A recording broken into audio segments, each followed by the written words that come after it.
نبلش موضوعنا عن طلاق سيلين عبد الوهاب، الفنانة سيلين. نحن اليوم كلياتنا بنتضامن معك، ويا ريت يا سيلين بدال ما تجيبي لحسام حبيب سيارتين، يا ريت هديتيني السيارة لعبة كنت توفي لإلي.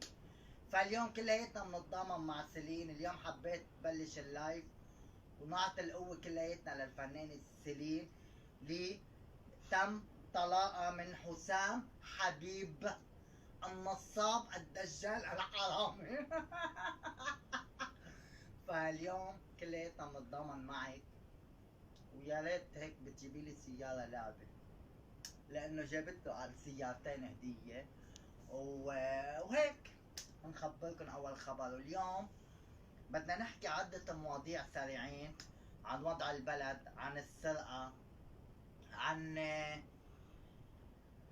اشخاص عم بيكونوا على التيك توك قليلين كرامة او عم ببيعوا اهلهم بطريقة غير مباشرة. يعني اليوم هيك حبيت شكل وعطي مواضيع جديدة.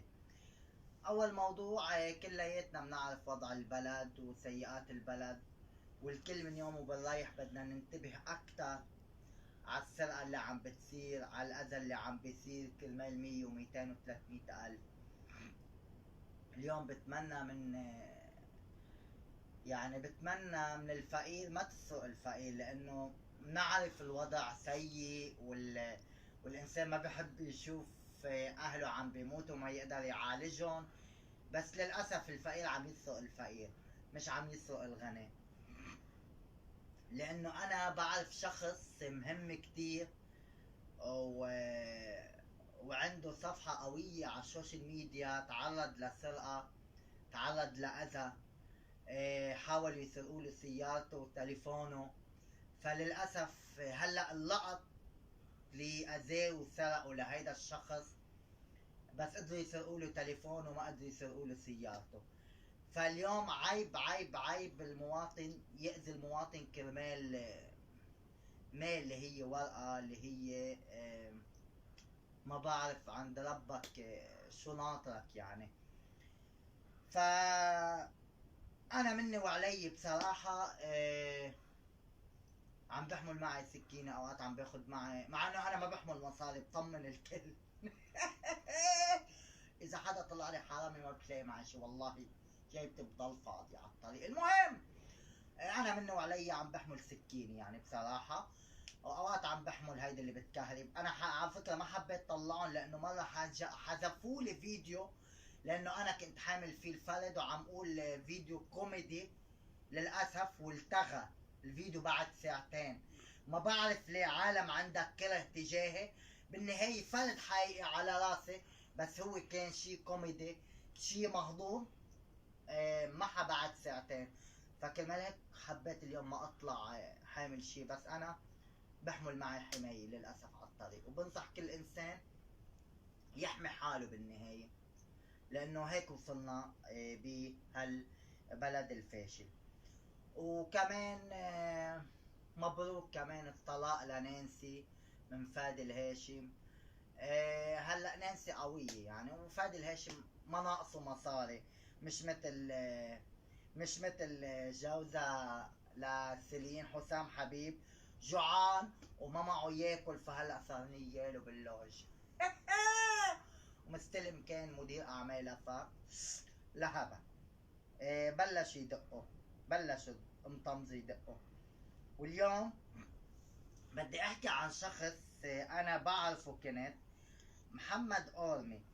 اليوم عن جد في ناس بتتمنى يكون عندها ام لحتى تعرف بقيمتها وما توصلها لهيك اهانات. فهيدا محمد اورمي. انا ما رح اذي بالحكي، انا ماني انسان باذي بالحكي، بس حبيت ورجيكم محمد اورمي.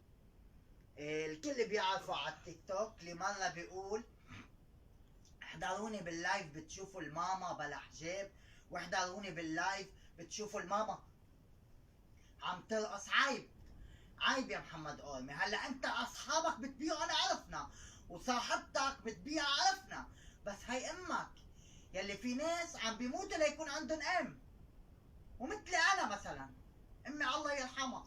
واليوم على فكره بدي احكي عن موضوع عم بقراه كثير على السوشيال ميديا، بس عم طنش لانه اخر همي اليوم مش عيب الانسان يكون لقيط او يكون يتيم او يكون ما بعرف شو، عيب الانسان يكون شحات وجيبته فاضي. فانا ما بحياتي الحمد لله عزت حدا ومديت ايدي لحدا او سرقت حدا او اذيت حدا او افتريت على حدا. انا بس لوضح لكم شغله، لان انا قال لي المستلم لي صفحتي لازم توضح. اكيد انا اهلي ميتين وبفتخر انهم ميتين احسن ما يكونوا عايشين وعم بركض وراهم على المستشفيات وما قادر اعالجهم، وبالنهايه قدر رب العالمين هو اللي مكتوب. فانا دايما برضى بقدري، وكل شيء الله كاتبه هو اللي بيصير. إيه ما عادش توصلها لشغلات كرمال المصاري، لانه المصاري بتيجي وبتروح. انا بعرف شخصي لمحمد، انا ما في شيء بيناتنا. كان مرق فتره كان مدير اعمالها لرملاء، وهلا عم بيحاول يعمل اشياء على التيك توك ليستفيد مصاري وهيك. عمول اللي بدك اياه، الله يوفقك ويرزقك بالنهايه، بس مش على كرامه امك لحج كبيره اللي العالم بتحضرها، يمكن بتشفق عليها ما بعرف. المهم انا عم بنصحك نصيحه لله. واليوم كل شفيق وانت بخير. فرشنا الشجات، حابب كنت ورجيكم حلوة. واليوم بتمنى الكل ينتبه على صحته، ودايما بهالطقس اشربوا شي سخن، دفوا حالكم. لانه للاسف صار الدواء اغلى من البني ادم. شالوا الدعم عن الادوية. اليوم اذا ما اهتميت بصحتك، صحتك بتروح بشربة مي. واليوم انا بدي اقول لكل العالم للاسف انا ما بزعل اذا ناس حكيت عني، بس بزعل اذا ناس اوطى مني او هي تحت وحكيت عني. فانا من كم يوم للاسف مع احترامي، هلا ما بعرف في ناس بيقولوا هلا عم هين السوريين، ما عم هين السوريين، بس ناس هن مستواهم تحت للاسف كانوا عم يحكوا عني مثلا كلام عاطل. مثلا انا عم بحكي، عم بفترض هيك. فدايما اللي بده يحكي عني كلام عاطل بده يكون هو عايش احسن مني، عرفته؟ او وضعه احسن مني، او عايش بكرامه اكثر مني. فمش يكون ما عنده حبه بطاطا بالبيت ياكلها ويشوه لي سمعتي. فهذا الشيء عيب. ف اليوم انا حبيت اوصل رساله بسيطه، ما عندي شيء اقوله. لايف قصير لكم كل صيفيه وانتم بخير. بتمنى الكل ينتبه على صحته وعلى همته. وبتمنى من الفنانين، هو انا اذا بدي انصح نصيحه لحدا، كل فنانه مشهوره او اي انسان مشهور ما يورجي حبه للعلن، لانه دائما في شيء اسمه صيبة عين، في شيء اسمه حسد، في شيء اسمه. فدايما قد ما العالم بتشوف هيدي مبسوطة، هيدي عايشة حالة حب. سيلين كانت ضلت تنزل انه هي عم بتبوس وهي بتحبه، كان مبين حتى بالفيديوهات اللي عم تنزلها ان هي كتير بتحبه. للاسف في ناس ما بيستاهلوا ان ينحبوا، يعني في ناس للاسف بتلمهم من الشارع، بتعملهم بني ادمين ما بيطلعوا بيستاهلوا. كرمال هيك الواحد ينتبه على ماله، ينتبه مين بحبه صح، مين كذاب، مين مصلحجي، مين وسخ. اليوم الوسخ دارج، الاذى دارج، المصلحة دارجة، والرخص دارج. يعني في ناس كتير للأسف رخاص بهالأيام. ف وقت ما بده يكون الإنسان أرخص وتحت بكتير ويحكي عن غيره، فهي كتير صعبة. فدايما الواحد يدفي قلبه بالنسكافيه وينظف لسانه بالحليب، ويشرب حليب قد ما في ليتغذى، وما يحكي عن الناس كتير. فاليوم هيدا هو موضوعنا. ما بعرف، ما عندي شي اقوله. ما حابب يعني اليوم اعمل شي مميز. حبيت احكي عن هالموضوع. وشو رأيك تحط لنا شي غنية حلوة يا هدهد؟ بتحب تحكي ولا ما حابب؟ إذا حدا قايل شي تعليق، تعال نحط شي غنية ونرقص عليها. حط شي غنية حلوة عن جد. شو رأيكم؟ والله أنا بحب هيدا الغنية. بتعرف أي هي؟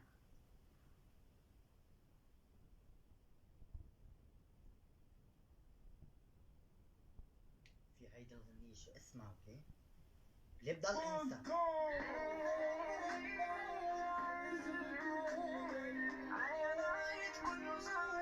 يلا تعال نرقص شوي. أنا كنت الله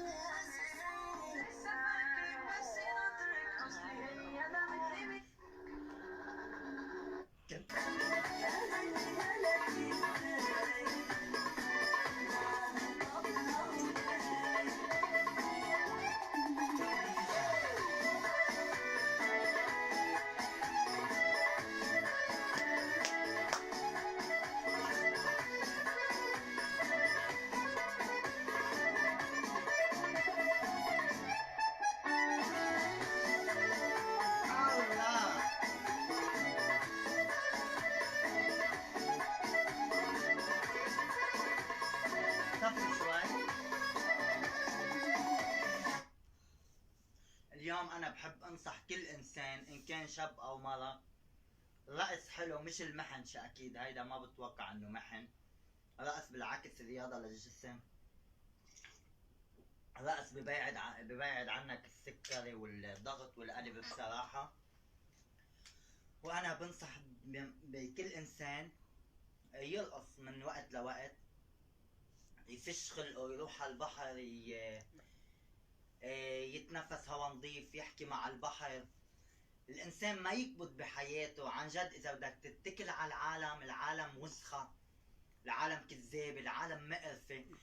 ما تدير دينتك للعالم. اعمل اللي بيريحك، اعمل اللي انت بتحبه، اعمل الشي اللي مش عم لك اعصي ربك، اعمل الشي اللي انت ترتاح له. ما تهتم وتدير دينتك للعالم. العالم وسخة. مثلا انا في كتير اشخاص بتلحقني مصلحة، بدي لكم على شي مثلا. هالمصلحة بيكون هو بحاجة لشي، ما بعد بيجي انا مثلا بتصور معه، بنزل الصورة على الفيسبوك، بيجي بجن، بيكون هو ميت لتنحط الصورة. بيسمع كم واحد مجوي، اسرته مجوية، تربيته مجوية، اهله مجويين. فللاسف ببلش يدق لي ويدقدق لي ويقول لي شيل الصورة. فاليوم اللي بيستحي يتصور معي ما يقلب صوبي، ما يحكيني عن قليلة. انا عندي كرامة. ما بحياتي بعت كرامتي، ما بحياتي كنت رخيص، ما بحياتي عملت شيء انا ما بدي اياه كرمال ال1000 وال2000 والدولار والدولارين. فهيدي كتير عالم بتعملها. فما حدا يفكر حاله احسن مني، لا. اللي عايش عيشة احسن مني، بكرامة، مؤمن، بيصلي، بخاف الله، عنده عائلة، هيدا يمكن اذا زفت له شي كلمة غلط بقول هيدا عايش احسن مني، يمكن نياله. بس اما ما بحسد الغني والرخيص والمجوي والحرامي، ما بحسدهم. انا بحسد المؤمن الطاهر، اللي انسان اللي الله موفقه بعائله واولاد واهل بحبه، والمحترم. اكثر من هيك ما بحسد حدا، لانه الحمد لله الحمد لله الحمد لله ماني محروم من شيء. يمكن محروم بس من السعاده ومن الفرح ومن عالم صادقه، اما غير هيك ماني محروم من شيء. كتر خير الله، ما بحياتي مديت ايدي لحدا. في ناس كانوا يقولوا، انا سمعت من احد الوسخين وللخاص انه انا كنت انزل قال اشحد بالثوره او هلا ناس الخاصه. انا عم بحكي مواضيع تافهه، بس عم بعمل لها قيمه، بس عم ورجيكم العالم لوين قد ايه وسخه. قال انا كنت انزل اشحد بالثوره. وانا لهول الناس اللي قالوا هالكلام انا بعبيكم مصاري، بس ما بحمل معي على الطريق، ما بحط بالبيت. بفضل يضلهم بالبنك احسن ما يضلهم بالبيت، لانه السرقه زايده بالبيوت. بالبنوك بالنهايه المصاري ما رح تروح. صحيح بنك لبنان والمجر ابن حرام وعم ياخذ نص المصاري ويعطينا النص. صحيح حرامي ونصابين يا لبنان والمهجر، اعطيتونا على الدولار على 3000، لعنتوا ابونا سرقتونا. عم تستغلونا صحيح هيك، بس بنقول احسن ما يضلن المصاري بالبيت. ما هيك لبنان والمهجر اللي عم تعطونا على 3000 دولار، واللي للاسف 4000 دولار ببرنامج امنيات استلمت منهم 2000 ونص، وللاسف انتبهوا ما استلمتم كاش، استلمتم كاش تشيك جاري مدري شو، يعني مثل كانه راحوا. وقد ما انه الوقحين بيقولوا لي اذا ما عاجبك فيك تنساهم، هيدا برنامج تاني. فانا حط المهم يعني انا ما بدي احكي بالتفاصيل، لانه انا برجع بقول لكم بالبيت بفضل خليهم بالبنك، بالنهايه رح يرجعوا، بس عم يتوسخنوا وقت ما يضطر الواحد للدولار، عم يتوسخنوا معه بنصياته. بس بالنهايه انا برايي رايي الخاص البنك بضل امن من البيت، لانه للاسف كثير عم بيصير في سرقه وجرايم، وحتى عن جديد عم يسرقوا موتورات السيارات والدواليب. فانتبهوا، بتمنى بالاخص البنات ما تنغشوا اذا واحد اطلع فيكم او عمل حاله انه معجب فيكم، لانه كثير عم يستعملوا الاعجاب للسرقه. حابب انهيها بهالغنيه هذه. هي صارت لك شو طلع هاي. روح روح روح لما بترجع مش مسموح، ابعد عن دربي. عرفتها؟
مين بيغنيها هيدي؟ اللي قلبي مجروح. في على فكرة عدة أشخاص بيغنوها هذه.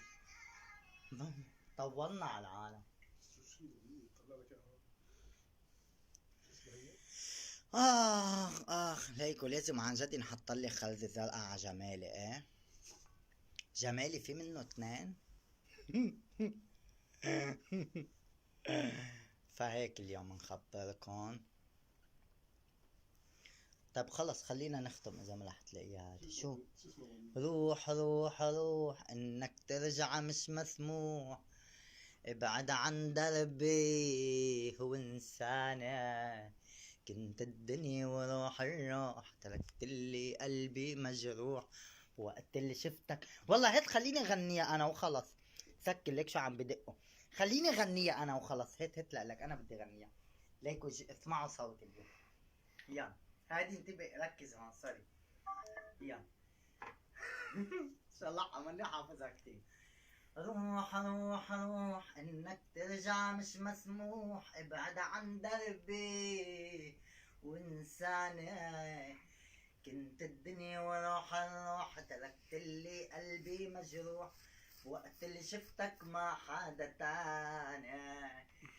روح روح روح انك ترجع مش مسموح، ابعد عن دربي وانساني، كنت الدنيا وروح الروح تركت لي قلبي مجروح، من وقت اللي شفتك ما حدا تاني، كنت تقلي ع اساس غيرك ما فات بهالراس، من دونك انا وحداني، نقيتك من بين الناس تاري قلبك بلا احساس، ما بيقدر بلا خيانة. روح روح روح انك بحبكن كتير. ان شاء الله تكونوا انبسطتوا باللايف. كل عام